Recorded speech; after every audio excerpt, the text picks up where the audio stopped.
먼저 11절 말씀에 나와 있는 사랑하는 자들아 하나님이 이같이 우리를 사랑하셨은즉 우리도 서로 사랑하는 것이 마땅하도다 라고 하신 말씀처럼 오늘 이 주일날 나오신 여러분들 모두도 서로 사랑하는 일이 마땅함을 깨달아 항상 사랑을 베풀 수 있고 사랑을 받을 수 있는 저와 여러분 되시기를 간절히 축원합니다. 이제 여러분 네 손가락의 비밀은 계속해서 말씀 나누고 있는 이제 영성에 대한 정의에 연결되는 말씀입니다. 영성이 무엇이냐라고 여러분들이 여쭤보면 여러분들이 대답을 할 수 있을 정도가 되죠? 영성이 무엇일까요? 네, 영성은 관계라고 얘기할 수 있어요. 그래서 영성이라는 것은 하나의 자아가 하나님과 또 그리고 사람 그리고 환경과의 관계를 성서적으로 맺어가면서 그리스도다움, 다시 말하면 그리스도를 닮아가는 삶의 과정을 우리는 영성이다라고 얘기해요. 다시 말하면 영성이 발달된 사람은 내 자신과의 관계도 잘 맺어야 되고 하나님과의 관계도 잘 맺어야 되고 이웃과의 관계도 잘 맺어야 되고 여러분들의 모든 환경을 잘 관계를 맺는 사람들이 영성이 발달된 사람이에요. 그래서 이 환경이라는 것은 꼭 자연환경만 얘기하는 것이 아니라 우리의 가정환경, 또 우리의 직장 환경, 또 여러분들의 삶의 환경, 또 모든 자연 환경까지를 다 포함하는 것을 우리는 환경과의 관계를 잘 맺는다라고 얘기를 합니다. 자, 여러분들 이제 사람과의 관계에 대한 말씀을 제가 5손가락으로 계속 얘기를 하고 있는데 첫 번째 손가락의 비밀은 당신이 최고입니다 이런 뜻이었어요. 그 다음에 두 손가락의 비밀은 이해합니다 이런 뜻이에요. 이해합니다. 세 손가락의 비밀은 몇 번 생각하고 말하라고요? 3번 생각하고 말하세요 라는 것이었어요. 네 손가락의 비밀이 시작이 됩니다. 이번 주하고 다음 주는 초매주일이니까 그 다음 주에 이어서 말씀을 할 건데 네 손가락의 비밀은 이게 뭐죠? 숫자로 1, 2, 3, 4죠? 그러니까 뭘까요? 죽을 사자가 아니라 사랑하라라는 뜻입니다. 네 손가락의 비밀은 사랑하라라는 거예요. 아시겠죠? 네 손가락의 비밀이 뭐라고요? 사랑하라라는 것입니다. 그런 의미에서 옆에 계신 분하고 인사 한번 해볼까요? 네 손가락을 쫙 펴가지고 사랑합니다 고백 한번 하겠습니다. 시작. 사랑합니다.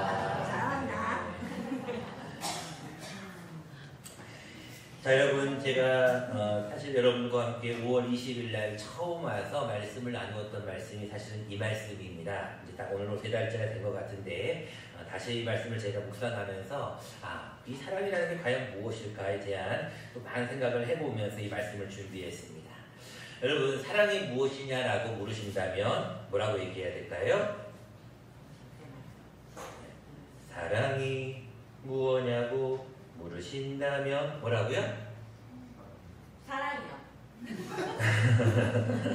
사랑이 무엇냐고 물으신다면 눈물의 씨앗이라고 말하겠어요 라고 하면 안 된다고 했죠? 제가 그거 하면 안 된다고 했고 사랑이 무엇냐고 물으신다면 사랑은 하나님이시다라고 말씀을 드렸어요. 오늘 본문 말씀 8절을 잠깐 보도록 하겠습니다. 사랑하지 아니하는 자는 하나님을 알지 못하나니 이는 하나님은 사랑이심이라. 사랑이 무엇냐고 물으신다면 하나님이라고 대답하겠어요 이거예요. 여러분 사랑이 뭐냐고 물으신다면 여러분들은 이제 하나님이 사랑이시다라고 8절에 나와 있어요. 또 오늘 본문 16절로 한번 볼까요? 사랑이 뭐냐고 물어보면 하나님이 우리를 사랑하시는 사랑을 우리가 알고 믿었노니 누구는 사랑이시라? 하나님은 사랑이시라. 그래서 사랑 안에 거하는 자는 하나님 안에 거하고 하나님도 그의 안에 거하십니다. 우리가 사랑만 하면 우리도 하나님 안에 거하게 되고 하나님도 우리 안에 거하게 된다는 거예요. 여러분들 많이 사랑할 수 있기를 바랍니다. 여러분 율법은 총 613가지의 조항으로 이루어져 있어요. 창세기부터 신명기까지를 다 정리를 해보니까 248개는 무엇을 해라, 365가지는 무엇을 하지 말아라, 이런 613가지의 율법 조항이 있어요. 근데 이것을 지킬 수 있는 사람이 아무도 없는 거예요. 그리고 우리가 잘 아는 대로 출애굽기에 보면은 그것을 10가지로 구분을 해놨어요. 이것을 뭐라고 하냐면 십계명이라고 얘기를 하죠. 근데 이 십계명을 율법사들이 와서 물어봅니다. 예수님, 어느 계명이 가장 큽니까? 라고 예수님한테 물어봤을 때 예수님이 뭐라고 얘기하셨어요? 가장 첫 번째는 여기 나와 있듯이 내 마음을 다하고 목숨을 다하고 힘을 다하여 주 너희 하나님을 사랑하라. 이것이 첫째 되는 계명이요. 둘째도 이와 같으니 내 이웃을 내 몸과 같이 사랑하라. 이 두 계명이 온 율법이요 선지자의 강령이다라고 기록하고 있어요. 근데 이 두 가지 율법도 좀 많아. 그래서 예수님께서 다시 한번 우리에게 세 계명을 주셨어요. 요한복음 13장 34절에 세 계명을 너희에게 주노니 서로 사랑하라. 너희가 서로 사랑하면 이로써 너희가 네 제자인 줄 안다라고 기록하고 있어요. 그래서 여러분들 율법을 모든 율법 613가지를 정리하는 한 가지의 단어가 무엇이냐라고 하면 뭐만 하면 돼요? 사랑을 하면 돼요. 사랑은 모든 율법의 완성이다라고 로마서 13장 10절에 말씀하고 있습니다. 오늘 본문도 특별히 이 사랑에 대한 말씀을 주고 있는데 7절부터 14절까지는 서로 사랑하라 라는 말씀을 주고 있어요. 또한 15절부터 21절까지는 보이는 형제를 사랑하라 라고 말씀하고 있습니다. 여러분, 사랑이 무엇이냐라고 물으시면 여러분들은 사랑의 정의를 분명하게 알고 있죠? 사랑은 하나님이시다. 근데 여러분, 하나님은 곧 사랑이신데 하나님은 어떤 속성을 가지고 있는지 오늘 우리가 함께 말씀을 나누려고 합니다. 첫 번째로 하나님은 어떤 속성을 가지고 있냐면 첫 번째로는 주는 속성을 가지고 있어요. 자, 오늘 본문 말씀 9절 말씀을 보면 이렇게 말씀이 나와 있습니다. 하나님의 사랑이 우리에게 이렇게 나타난 바 되었으니 하나님이 자기의 독생자를 세상에 보내심은 그로 말미암아 우리를 살리려 하심이라. 하나님이 자기의 누구를 독생자를 세상에 뭐 하셨다고요? 보내셨다라고. 하나님의 속성은 주는 것이 하나님의 속성이에요. 하나님의 성품은 주는 것이에요. 무조건 주는 거예요. 보내시는 거예요. 세지 않고 아까워하지 않고 무조건 주는 것이 하나님의 속성이에요. 그래서 하나님은 독생자까지도 세상을 우리에게 보내셨어요. 우리가 잘 아는 말씀이 있죠? 요한복음 3장 16절에 하나님이 세상을 이처럼 사랑하사 뭐를 하셨어요? 독생자를 주셨어요. 여러분, 독생자라는 의미가 무엇일까요? 하나밖에 없는 거예요. 하나밖에 없는 거. 지난주에 말씀 나눴죠? 하나밖에 없는 거 뭐하라고요? 아끼라고. 소중히 쓰라는 거예요. 그래서 입도 소중히 써야 되고 우리 하나밖에 없는 거 소중히 써야 돼요. 자, 하나밖에 없는 독생자를 우리를 위해서 보내주셨어요. 또 10절 말씀도 볼까요? 사랑은 여기 있으니 우리가 하나님을 사랑한 것이 아니요 하나님이 우리를 사랑하사 우리 죄를 속하기 위하여 화목제물로 그 아들을 뭐 하셨습니다? 보내셨습니다. 하나님은 계속해서 주는 거예요. 보내시는 거예요. 자꾸 내주는 거예요. 19절 말씀도 볼까요? 우리가 사랑함은 그가 먼저 우리를 사랑하셨습니다. 다시 말하면 사랑의 속성은 먼저 사랑하는 거예요. 먼저 주는 거예요. 여러분들, 사랑에 대한 속성 중에 가장 첫 번째 거는 주는 거예요. 여러분, 모두가 다 주기를 바랍니다. 성경에도 뭐라고 말씀하고 있냐면 주라, 그리하면 너희에게 주시리니 곧 후이되어 차고 흔들어 넘치도록 너희에게 안겨주겠다라고 말씀하고 있어요. 여러분들도 먼저 줘보세요. 먼저 베풀어 보세요. 그러면 사랑이 돌아올 줄로 믿습니다. 여러분들 어느 한 아동부에서 이러한 얘기가 있었다고 그래요. 이 땅의 가장 넓은 바다가 무슨 바다인지 아세요? 네? 그랬더니 아무도 대답을 안 하는 거예요. 이 세상의 가장 넓은 바다가 무슨 바다예요? 그랬더니 아무도 대답을 안 하는 거예요. 그랬더니 그 선생님이 태평양이 아니고 사랑해예요. 사랑해. 그랬더니 친구들이 다 이해를 못했어요. 아, 왜 그러냐면 이 해자가 바다 해자예요. 그러면서 선생님이 알려줬어요. 이 세상의 가장 넓은 바다는 무슨 바다라고요? 사랑해 라는 거예요. 그럼 이 세상의 제일 좁은 바다, 더러운 바다는 무슨 바다일까요? 물어봤어요. 그랬더니 어떤 친구가 미워해 이렇게 얘기했어요. 맞는 것 같죠? 미워하게 되면 가장 나쁜 바다래요. 그래서 이제 그 얘기를 그 친구가 엄마한테 가서 해줬어요. 엄마, 내가 교회에서 선생님한테 배웠는데 이 세상에 제일 넓은 바다는 사랑해래. 그리고 제일 좁고 더러운 바다는 미워해래. 그래서 알려줬어요. 그래서 이제 그 얘기를 아내가 듣고 남편한테 가서 얘기를 했대요. 여보, 아내들 제일 듣고 싶은 말이 무슨 말이에요?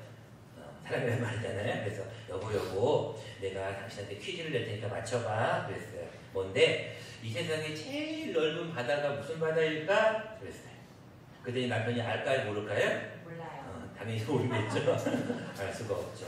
그래서 힌트를 줬어요. 있잖아. 뒤에 그 바다와 관련된 그거. 그래서 남편이 가만히 생각하더니 한마디를 했어요. 뭐라고 얘기했을까요? 열받아! 당신만 보면 열받아! 뭐 이런 얘기가 있었죠. 우리가 많이 유행하고 있는 그런 얘기인데 여러분 사랑한다는 마음보다 더 좋은 마음은 없어요. 그런 유행가도 있잖아요. 사랑받는 마음보다 더 좋은 건 없을 것. 사랑받는 그 순간보다 나 몰라. 사랑을 하고 받는 것만큼 더 좋은 건 없어요. 근데 사랑의 속성은 자꾸 받으려고 하면 안 돼요. 우리가 부부라는 것은 뭐예요? 무엇인가를 받으려고 하면 문제가 되죠. 근데 내가 이 사람의 부족한 거를 뭔가를 채워주려고 하면 그게 바로 사랑의 완성이 되는 거예요. 그래서 여러분들도 항상 무엇인가를 먼저 주려고 노력하는 것이 굉장히 중요하다라는 것입니다. 두 번째로 사랑에 대한 속성, 하나님에 대한 속성은 무엇이든지 남을 향해서 자기의 것을 소중한 것을 주는 것이 첫 번째라면 두 번째 거는 우리가 그것일지라도 내가 절대로 줄 수 없는 것일지라도 주는 것이 또한 사랑의 속성입니다. 저는 이 그것까지도라는 단어가 굉장히 중요하다고 생각하는데 우리가 오늘 이번에 24일 날 82세로 떠난 우리 국회의원이자 가수인 최희준 씨가 이런 노래를 부르셨어요. 하숙생이라는 노래를 불렀거든요. 여러분들이 잘 아는 노래이죠. 거기 뭐라고 나와 있습니까? 인생은 나그네 길이다. 어디서 왔다가 어디로 가는가. 구름 위에 흘러가듯 떠도는 인생이라고 얘기를 하는데 우리는 어디서 왔다 어디로 가는지 다 알잖아요. 어디서 왔죠 우리는? 우리는 흙에서 왔어요. 우리는 흙에서 왔다가 어디로 가죠? 우리는 천국으로 가는 거예요. 그래서 우리는 어디서 왔다가 어디로 가는지 아는 사람이에요. 2절에 보면 이런 얘기가 있더라고요. 인생은 벌거숭이다. 빈손으로 왔다가 빈손으로 간다라고 얘기를 하고 있어요. 근데 여러분 우리 몸은 사실은 아무것도 없는 거예요. 나에게 있어서 가장 소중한 게 과연 무엇일까 생각을 해보면 나에게 있어서 가장 소중한 것이 과연 나에게 무엇일까를 생각해보면 그것이 나의 우상일 수도 있고 그것이 나의 약점이 될 수도 있어요. 근데 예수님은 우리에게 너의 가장 소중한 것을 나를 위해서 바쳐야 한다는 거예요. 그것이 사랑이라는 거예요. 여러분 가장 사랑하는 사람들은 자신의 가장 소중한 것을 줄 수가 있잖아요. 그래서 여러분들도 가장 소중한 것이 과연 무엇일까라고 생각하십니까? 하나님은 여러분들에게 그것까지도 나를 위해서 바칠 수 있느냐라고 물어보시는 거예요. 근데 그 가장 소중한 것을 어떤 사람은 돈이라고 생각할 수 있어요. 어떤 사람은 건강이라고 생각할 수 있어요. 어떤 사람은 자녀라고 생각할 수 있어요. 어떤 사람은 명예라고 생각할 수 있어요. 그런데 가장 소중한 것은 저는 자기의 목숨이라고 생각합니다. 자기의 생명이라고 생각해요. 그런데 하나님은 우리에게 뭐라고 말씀하고 있냐면은 너는 마음을 다하고 목숨을 다하여 주 너의 하나님을 사랑하는 것. 이 마음이라는 게 두 가지가 있거든요. 하나는 마인드가 있어요. 이 마인드는 지적인 영역이에요. 우리가 생각하는 어떤 지적인 영역이 마인드의 마음이에요. 또 한 가지는 하트가 있어요. 하트도 심장도 되지만 마음도 돼요. 그래서 이 마인드는 지적인 영역이에요. 하트는 정서적인 영역이에요. 그래서 마음과 뜻이라는 것은 지정의를 다 포함하는 것을 얘기해요. 하나님은 우리에게 너희의 모든 것을 바치라는 거예요. 목숨까지도 이 생명도 달라시면 주님 앞에 바칠 수 있는 것이 정말로 사랑하는 거라는 거예요.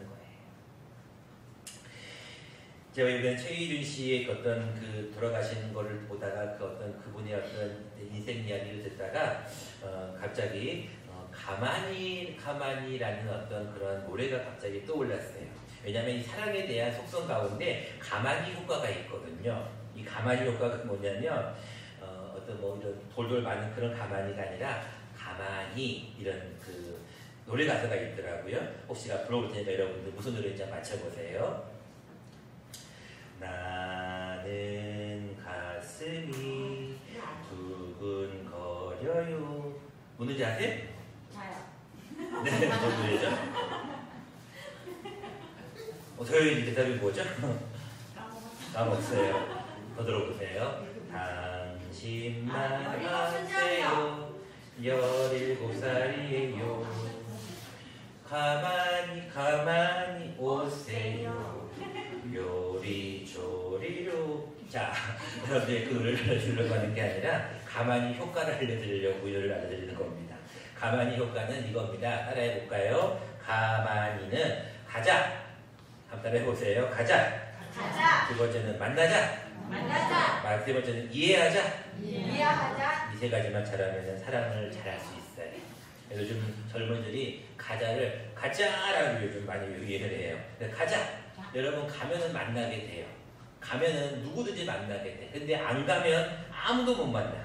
여러분 가면은 누구든지 있어요. 무조건 가요. 전도하러 가야 돼요. 사랑하러 가야 돼요. 뭐하러 가야 돼요. 두 번째는 가면 뭐 하냐면 만나야 돼요. 가자. 두 번째는 만나자. 세 번째는 이해하자. 여러분 이해를 두 번만 하면 뭐가 돼요? 2가 돼서 4가 되는 거예요. 그래서 이해를 하고 또 하면은 그게 뭐 사랑이 되는 건데 여러분 가만히 효과를 잘 기억하세요. 이제 곧 또 말씀 나누겠지만 사랑의 가장 중요한 효과 중에 하나가 가만히 효과예요. 무조건 가야 돼요. 그리고 만나야 돼요. 그리고 그 사람을 사랑으로 안아줘야 돼요. 사랑은 다른 게 아닌 것 같아요. 하나님은 우리에게 너의 가장 소중한 부분까지 나를 위해 바치라는 거예요. 여러분들이 하나님 앞에 그것을 바치기 위해 할 수 있는 일이 무엇일까요? 오늘 21절 말씀이 이렇게 말씀하고 있습니다. 우리가 이 계명을 주께 받았나니 하나님을 사랑한다고 하면서도 하는 자는 또한 누구를 사랑하라고요? 그 형제를 사랑할지니라는 거예요. 18절 말씀입니다. 사랑 안에 두려움이 없고 온전한 사랑이 두려움을 내쫓나니 라고 말씀하고 있습니다. 여러분 힘들어하고 어려워하고 있는 사람들이 있을 때 다른 거 필요 없어요. 그냥 옆에 있어주면서 가만히 이렇게 안아만 주면 돼요. 그러면 그 자체가 힘이 되는 거예요.